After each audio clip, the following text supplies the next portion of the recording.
Rich Hofman, as we mentioned, Let's go to the phones. Covers the Sixers, Eagles as well, does a fantastic job locally here, as you know, at Rich_Hofman for The Athletic Philadelphia. Harry Mays, Eytan Shander, 97.3 ESPN. Rich, what is the socially acceptable amount of Chick-fil-A sandwiches to consume at one time for a meal? Oh, man. I think my max has been like 3, but I think, I'm not going to judge 2 or 3, I would say. Would you judge the meal that Landry Shamet said Joel Embiid allegedly orders, which is the 4 sandwiches, the 2 orders of fries, and then the 4 shakes? 4 shakes. Oh, yeah. He had to go pick that up, rookie duties. Did he really eat this? I mean, you're covering the team, Rich. Does he really eat this?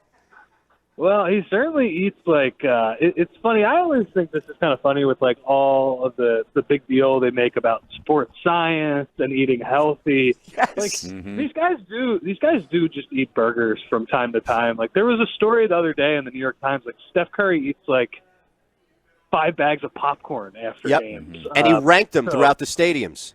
Yeah, he was really knowledgeable, which was impressive. But I know Joel does like to eat. And to be fair, I guess I am not a 7'2", almost 300-pound man.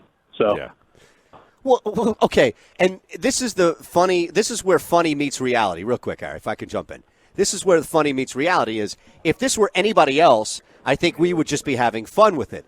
And we are, for the most part, having. But drop out the conversation. It's a professional athlete who eats like crap, according to Landry Shamet and others, but also has a conditioning issue.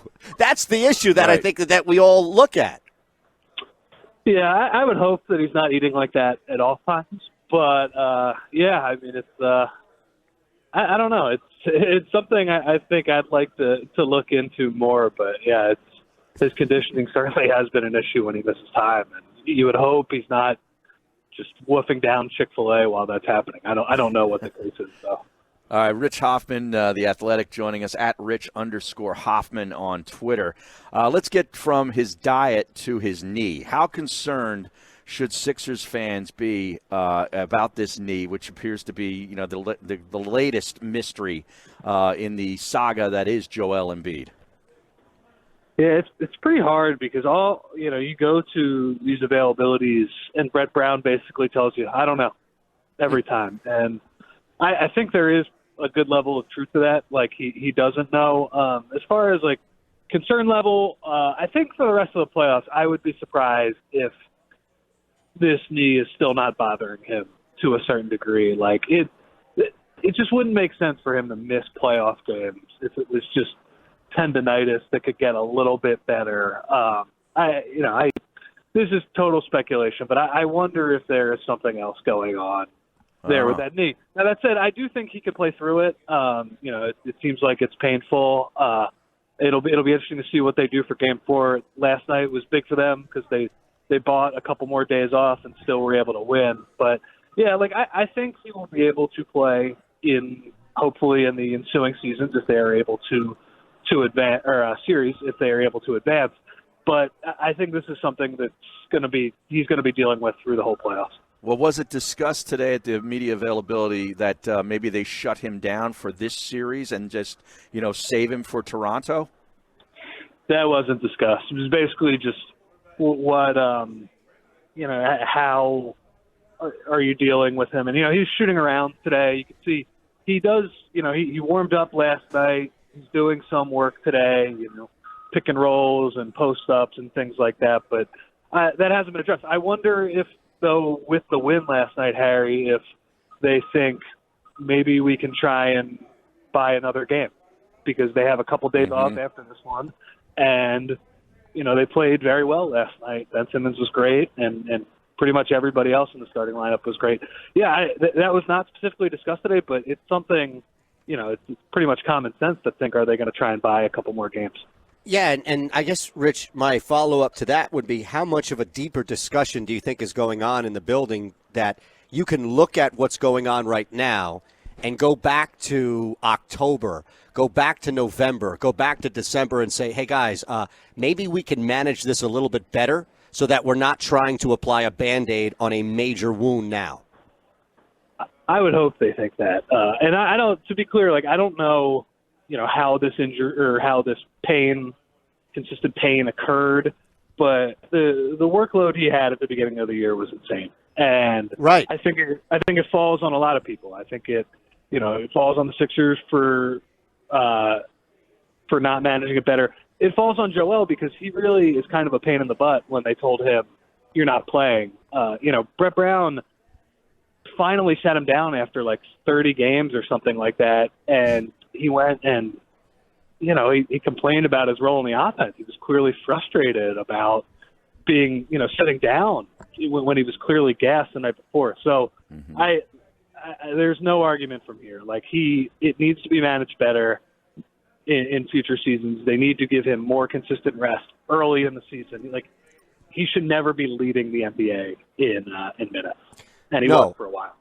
And I'm glad you brought that specific up because Harry and I were talking about this in the first hour, Rich, and we're joined by Rich Hofman, the Athletic Philadelphia at Rich_Hofman, about the games. And I said, listen, just give me 66 games. Cap me out at 66 games.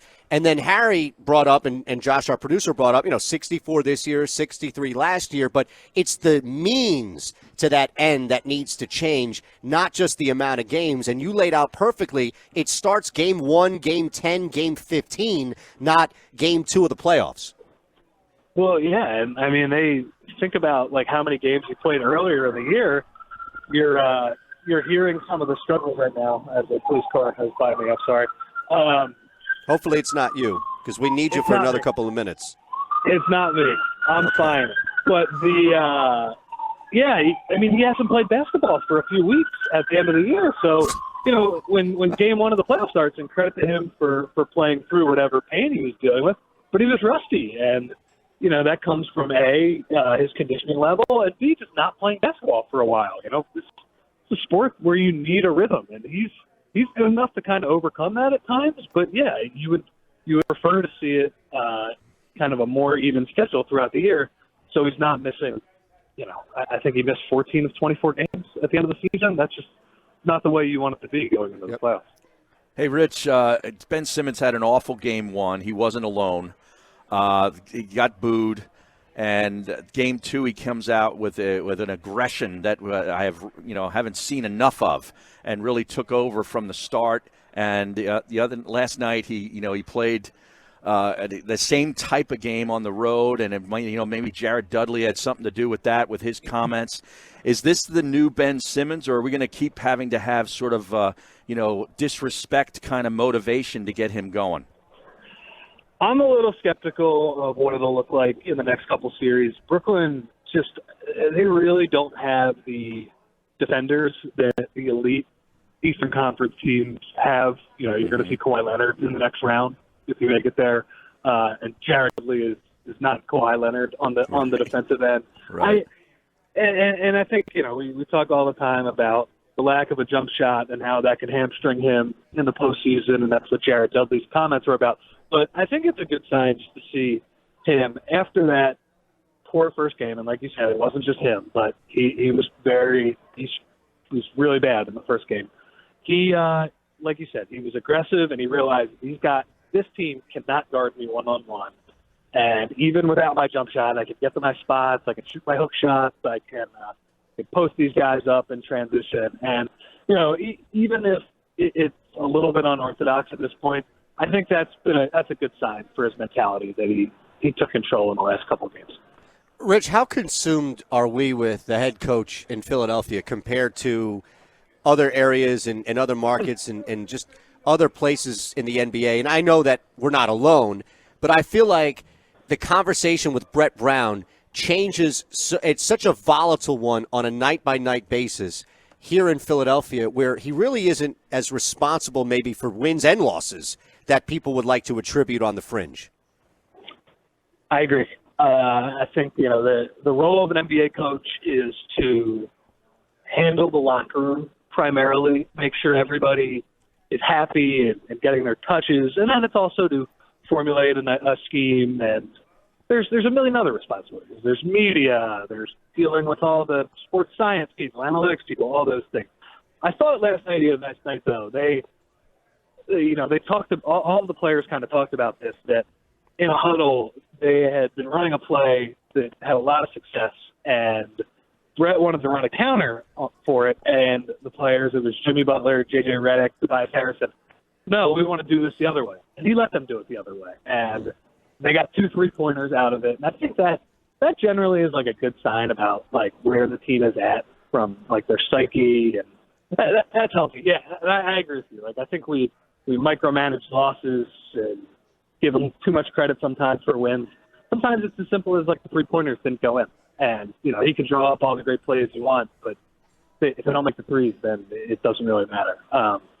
But, yeah, I do think from night to night it's a little too volatile in terms of how we judge this guy. All right, Rich, I don't know in your investigative reporting if you found out yet, but a lot of people wanting to know the answer to this question. Have you found out who is responsible for that awful stench that was released on the bench? I have not. I knew what you were going to say before you said it. I have not. Joel was not. You've been coming on my shows too much. Stop answering your phone. Joel was, he was working out, and then the rest of the other guys, they were like the only ones working out today, the end of the bench guys. I will make it a point over the next couple of days, hopefully tomorrow in Brooklyn, to figure out who dropped that bomb on the end of the bench. Seriously, man. I mean, you can't get scooped by, Newbeck or Bodden or anybody else. You got to own this thing, man. Well, we'll pour all our resources into that. Well, see, but that's the thing now. If he's getting 4 milkshakes from Chick-fil-A, that's a lot of dairy. That could lead people to believe it's Joel Embiid. And if it's not, he needs to tell the people. Absolutely. You know how these things work, Rich. It was quite a gift when it came across my timeline last night. Hey, thanks again, man. Thanks, Rich. At Rich_Hofman, the Athletic Philadelphia. Appreciate the time, man. Thanks for having me, guys.